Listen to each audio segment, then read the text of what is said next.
Hoje, vamos explorar um dos lados mais sombrios da mente humana, mães que cometeram atos impensáveis contra seus próprios filhos. Histórias que desafiam nossa compreensão e nos deixam com perguntas perturbadoras sobre o que leva alguém a tomar essas decisões extremas. Prepare-se para mergulhar em 3 casos trágicos e chocantes que marcaram a história do crime. Embarque conosco nessa jornada de arquivos secretos.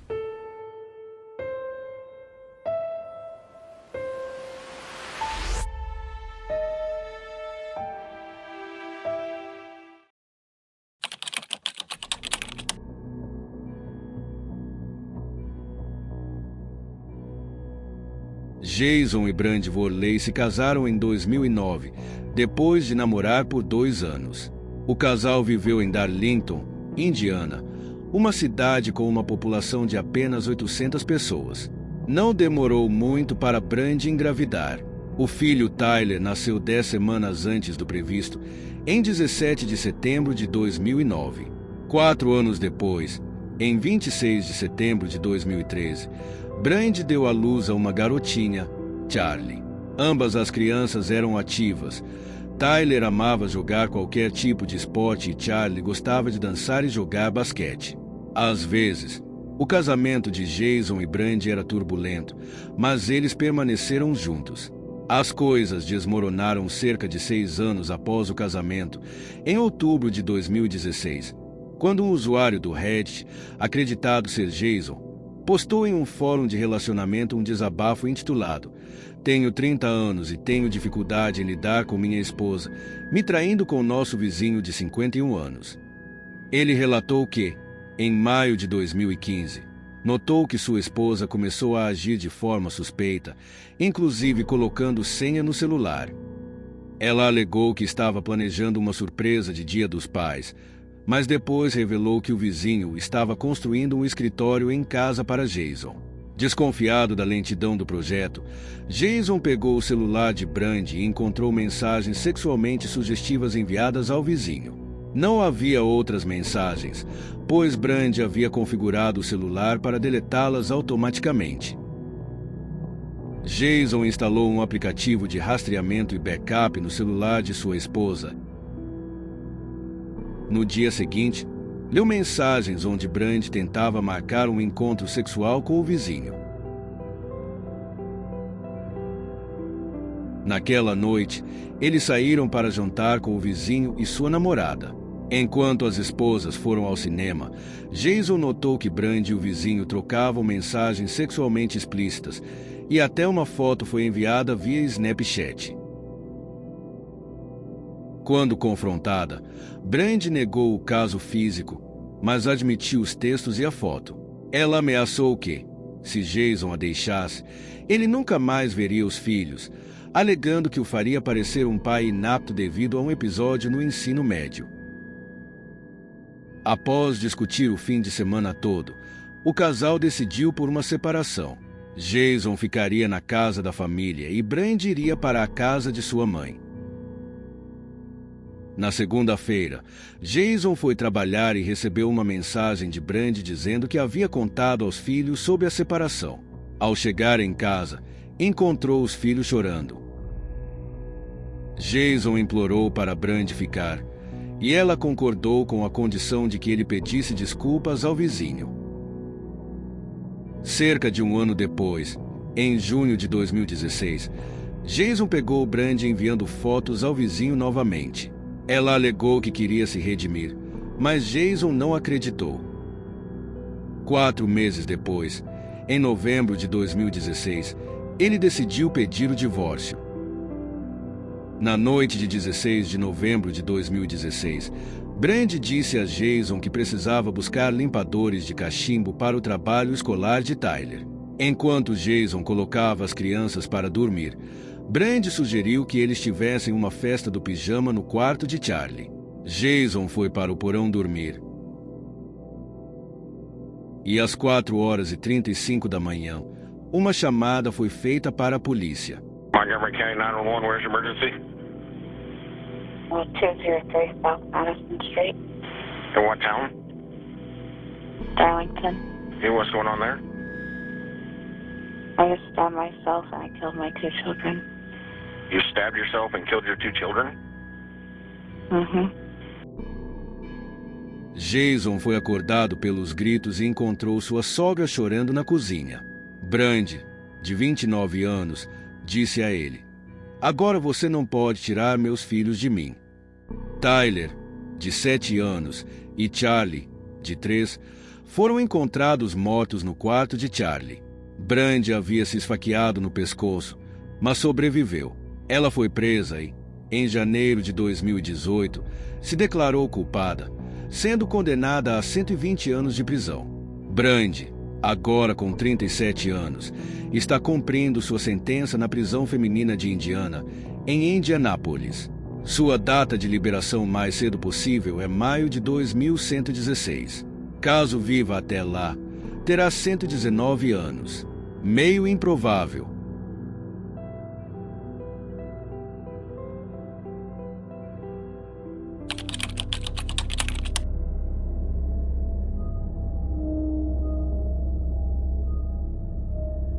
No início de 2015, Michelle Blair, uma mãe de 4 filhos, então com 35 anos, residia em um apartamento em Detroit, Michigan. Desempregada e com aluguel atrasado, ela foi despejada de seu apartamento em 24 de março de 2015. Uma equipe foi designada para remover seus pertences.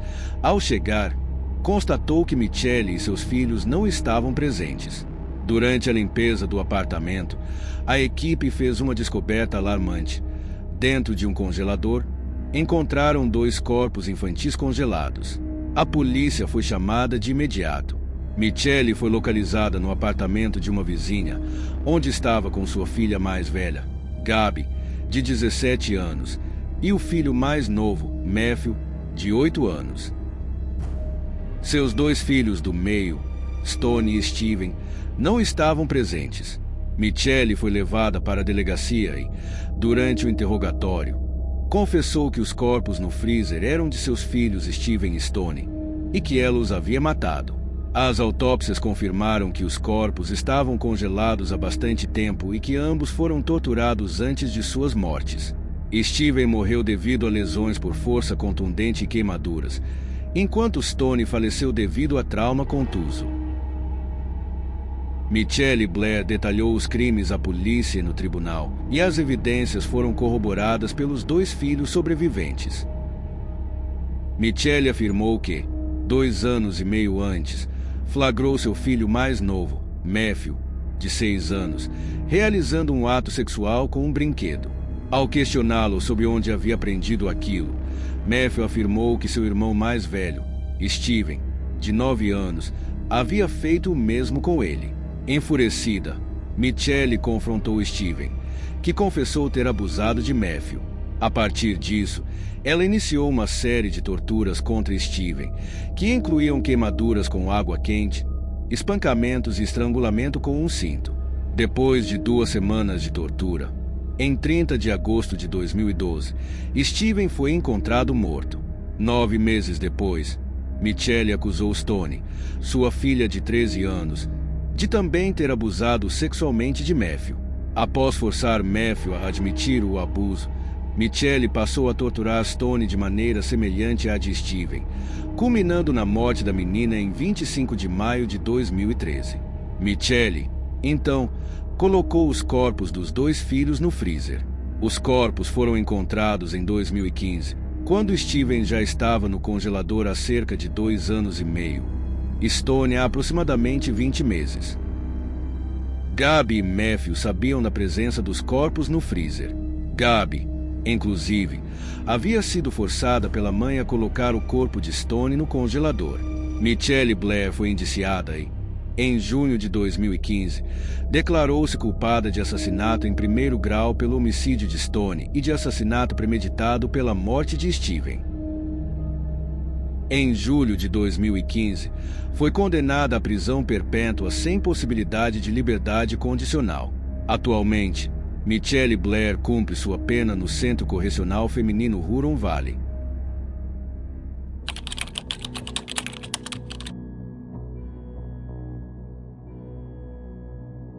Mary Teresa McConnell nasceu em março de 1929 em Norridgewock, Maine. Sylvia e Rose a adotaram quando ela tinha 1 ano de idade e a renomearam como Constance Margaret. Sylvia e Rose eram, de alguma forma, relacionadas à mãe biológica da criança, mas não está claro como. Constance nunca teve contato com seus pais biológicos. Sylvia e Rose estavam em seus 60 anos quando adotaram Constance.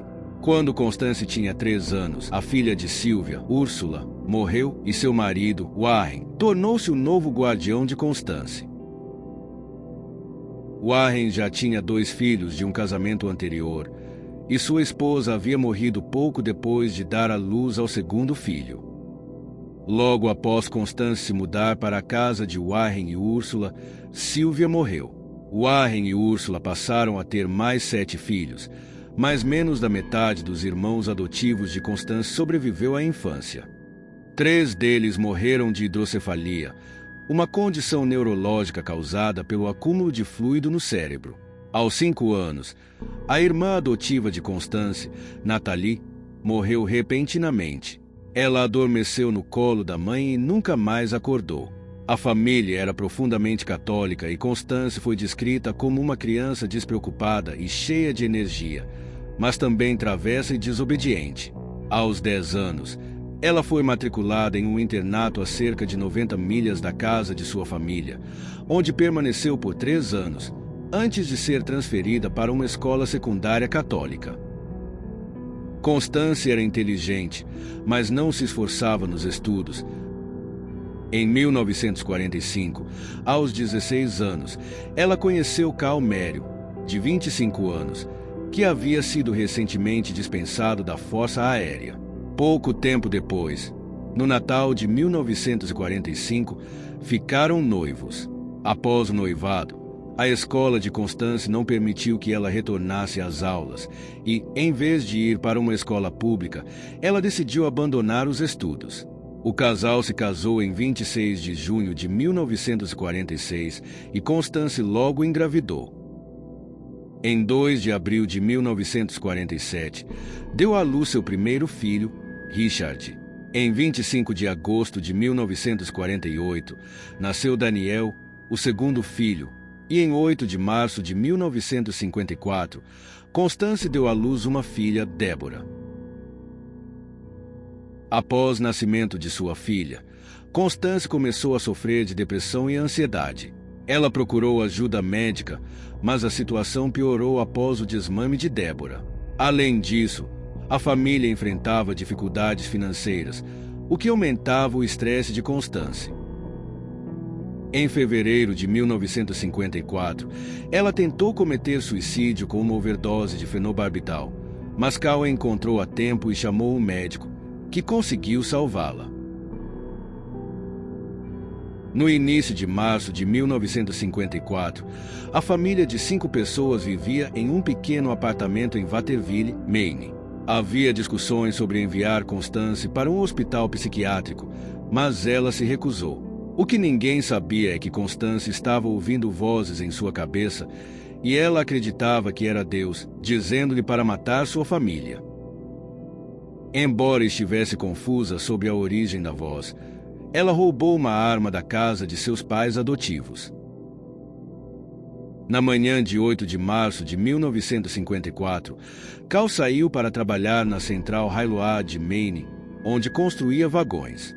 Ele havia faltado ao trabalho naquela semana para cuidar de Constance, mas ela garantiu que estava bem. Quando Carl voltou para casa por volta das 16 horas, notou que as luzes do apartamento estavam apagadas e que havia um silêncio perturbador. A primeira coisa que viu foi Daniel, de 5 anos, deitado na cama, parecendo estar dormindo. Carl então foi até o quarto que dividia com Constance, mas a porta estava trancada. Ao abri-la, percebeu que o quarto estava vazio. Ele foi até o banheiro e encontrou o corpo de Richard, de 6 anos, flutuando de bruços na banheira. Carl imediatamente chamou o médico, que encontrou um terceiro corpo, o de Débora, de 11 meses, debaixo da cama. Constance foi encontrada no apartamento, envolta em um cobertor elétrico. Ela havia tentado tirar a própria vida, ingerindo um shampoo tóxico prescrito. Constance sobreviveu e confessou os assassinatos. A polícia encontrou um bilhete na mesa escrito por Constance. Nele, ela deixou instruções sobre o que deveria ser feito com seu corpo e os corpos de seus filhos. Ela também escreveu que era muito difícil fazer aquilo, mas que Deus lhe havia dito que era a única maneira de salvá-los, para que fossem para o céu, seguros para sempre do mal. Constance confessou os assassinatos.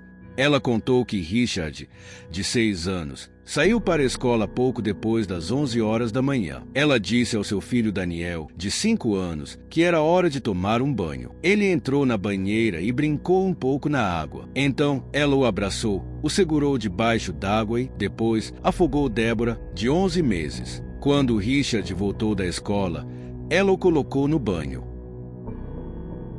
Ele reagiu e pediu à mãe que parasse de segurá-lo debaixo d'água, mas ela teve que entrar na banheira para afogá-lo. Em seguida, ela bebeu shampoo e rastejou para debaixo da cama com o cobertor elétrico. Constance Fisher, de 24 anos, foi acusada de 3 homicídios. Ela foi internada no Hospital Estadual de Augusta, em Augusta, Maine. Foi diagnosticada com esquizofrenia paranoia. Foi determinado que ela não seria julgada pelos assassinatos, pois foi considerada mentalmente incapaz. Durante esse tempo, Constance teve vários diagnósticos alterados, incluindo psicose pós-parto e transtorno dissociativo. Apesar de nunca demonstrar remorso pelos assassinatos, ela acreditava que havia feito o certo para salvar seus filhos. Surpreendentemente, Cal permaneceu casado com Constance, visitando-a regularmente no hospital. Em maio de 1959, ela foi liberada e o casal retomou a vida juntos, tendo mais 3 filhos. Kathleen, 1960, Michael, 1962 e Natalie, 1965. Em 30 de junho de 1966, Cal, de 46 anos, foi trabalhar na ferrovia. Quando ele voltou para casa naquela tarde, foi recebido pelo mesmo silêncio perturbador que havia encontrado 12 anos antes. Ele foi diretamente ao banheiro e encontrou o corpo de Natalie, de 9 meses, de bruços na banheira. Cal fugiu da casa e correu até a casa de um vizinho, que chamou a polícia. Quando os policiais chegaram, começaram a vasculhar o local. Coberto por um cobertor no sofá, encontraram o corpo de Michael, de 4 anos. No quarto, também envolto em um cobertor, estava o corpo nu de Kathleen, de 6 anos. Todos haviam se afogado na banheira.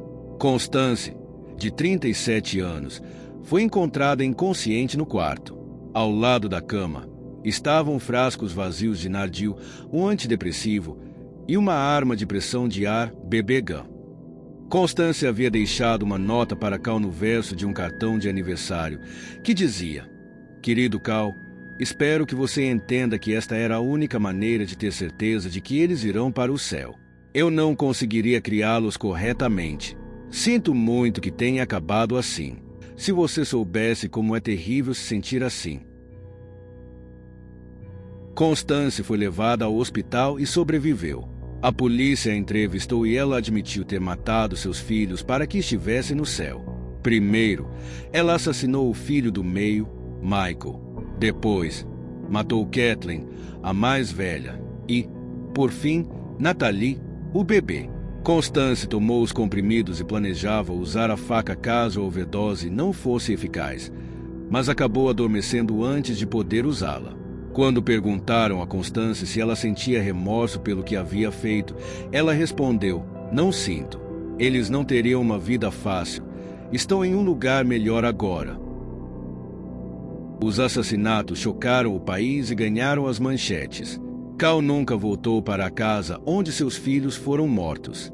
Constance foi enviada de volta para o Hospital Estadual de Augusta. Desta vez, decidiram que ela seria julgada pelos 3 assassinatos. O julgamento ocorreu em janeiro de 1967 e durou apenas um dia. O júri deliberou por 50 minutos e concluiu que ela era inocente por motivo de insanidade. Ela foi confinada ao hospital estadual por tempo indeterminado. Surpreendentemente, apesar de Constance ter matado todos os seus filhos em 2 ocasiões diferentes, Cal não pediu o divórcio. Ele continuou a visitá-la no hospital, embora com menos frequência. Em 1º de outubro de 1973, Constance desapareceu do hospital. Inicialmente, os funcionários acreditaram que ela havia fugido, mas, 5 dias depois, um pescador encontrou seu corpo no rio Kennebec, a cerca de 10 quilômetros do hospital. Acredita-se que Constance tenha se jogado no rio depois de sair dos terrenos do hospital. Após os assassinatos de seus filhos, Carl Fisher tornou-se recluso e nunca mais se casou. Ele morreu em 26 de setembro de 1990, aos 69 anos. Se você ficou impactado por essas histórias e quer acompanhar mais casos intrigantes de crimes reais, não se esqueça de se inscrever no canal e ativar o sininho para receber as notificações de novos vídeos. Assim, você não perde nenhum detalhe das próximas investigações e mistérios. Obrigado por assistir e até o próximo Arquivos Secretos.